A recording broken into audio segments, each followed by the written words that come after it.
Widodo meminta kepada Kapolri untuk transparan mengusut kasus pembunuhan Vina di Cirebon. Lebih lengkapnya kita akan bahas bersama pengamat kepolisian ISES, Bambang Rukminto. Selamat malam Pak Bambang. Malam, Mbak Nitya. Pak Bambang, kalau kita ingin membahas satu persatu dari 3 hal yang kemudian diminta oleh Presiden, kawal, transparan, dan tidak ditutup-tutupi. Mengenai pengawalan terlebih dahulu, ini kalau sudah turun instruksi Presiden ke Kapolri, dimaknainya akan seperti apa? Ini ekspektasinya kita ini akan seperti apa nanti? Naik ke Barreskrim yang menangani mungkin? Ya, tidaklah.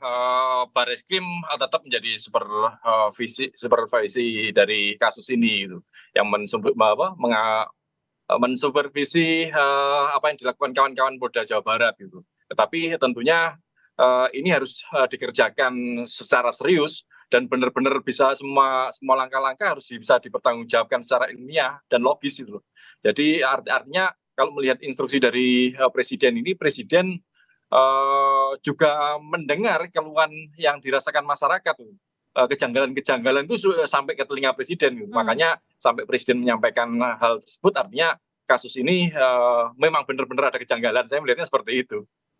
Jadi Anda juga melihat bahwa sebenarnya sejauh ini ya transparannya belum transparan banget, kemudian juga ditutup-tutupinya juga ya masih banyak yang menimbulkan kejanggalan tadi Anda mengatakan.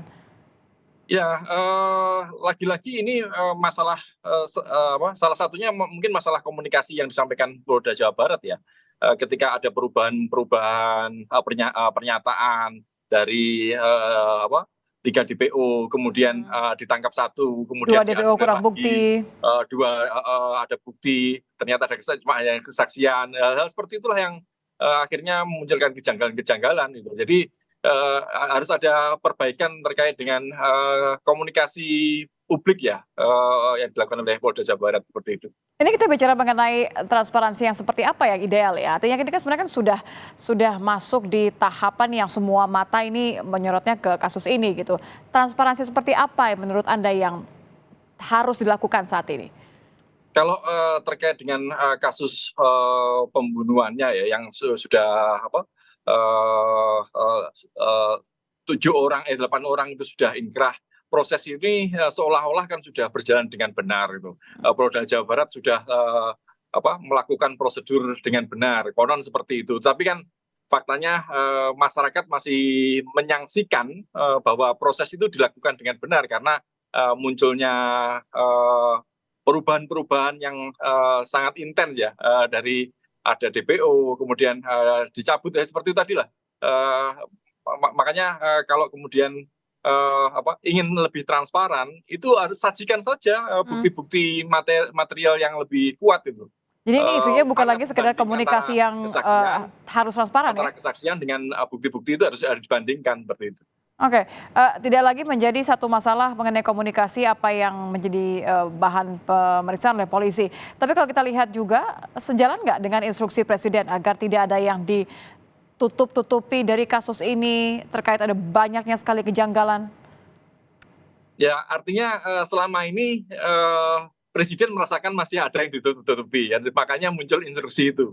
Ke depan ya, seharusnya semakin terbuka lagi bukti-bukti yang dihasilkan oleh penyelidikan 8 tahun lalu dibuka saja gitu loh. Jadi masyarakat pun juga tidak terombang-ambing dengan asumsi-asumsi, tetapi dibantah dengan fakta-fakta yang sebenarnya gitu loh. Bukan asumsi itu dibantah dengan pernyataan-pernyataan yang kemudian bolak-balik dianulir gitu loh. Itu yang akan yang menimbulkan kalau bolak-balik dianulir kan justru malah menimbulkan rasa ketidakpercayaan terhadap proses hukum yang tengah berjalan. Nah, bagaimana supaya masyarakat ini mendapatkan jaminan? Apakah dengan Presiden memberikan instruksi ini sebenarnya sudah cukup menjadi jaminan bagi masyarakat dan terutama keluarga korban? Ya, itu harus dibuktikan. Implementasi dari perintah Presiden itu harus dibuktikan oleh Polda Jawa Barat gitu. Dengan bukan hanya sekedar menyampaikan pernyataan-pernyataan yang kemudian dianulir, tapi menyampaikan bukti-bukti terkait penyelidikan dan penyidikan gitu. Bukti-bukti ilmiahnya mana gitu. Apa peran Peggy misalnya. Terus kemudian bukti Peggy itu terlibat itu di mana, bukan hanya kesaksian gitu. Kalau Peggy itu sebagai pelaku kekerasan seksual misalnya, ada nggak uji DNA yang mencocokkan antara sperma yang ditemukan di tubuh korban dengan DNA Peggy misalnya seperti itu. Hal-hal seperti itulah yang mungkin bisa menepis asumsi liar di masyarakat seperti itu. Ini yang bagian dari yang jangan ditutup-tutupi tadi berarti ya? Benar. Kalau begini, saya ingin percakapan kita terakhir adalah bagaimana dalam kasus-kasus serupa ini biasanya ada kekhawatiran karena kepentingan orang yang lebih tinggi jabatannya, katakan seperti itu. Nah kalau Anda melihat Pak Bambang dalam memberikan jaminan ya, jaminan dalam kasus ini, bagaimana kemudian kepolisian bisa seterbuka itu memberikan jaminan terutama bahwa tidak ada faktor kepentingan dalam penyelesaian kasus ini? Ya, kepolisian harus melibatkan pihak eksternal ya, sehingga apa yang disampaikan kepolisian ini bisa diterima oleh masyarakat dan bisa dipertanggungjawabkan. Penyelidikan seperti yang saya sampaikan kemarin terkait dengan audit investigasi yang dilakukan internal misalnya seperti itu. Ini Komnas pun HAM juga misalnya? harus diawasi eksternal, Kompolnas mungkin, Komnas HAM mungkin seperti itu. Kalau itu bisa disajikan bareng-bareng, tentu melegitimasi pernyataan kepolisian. Tanpa ada itu ya mungkin nanti akan muncul bahwa ini masih diolah-olah lagi dan ini masih tutup-tutupi seperti itu.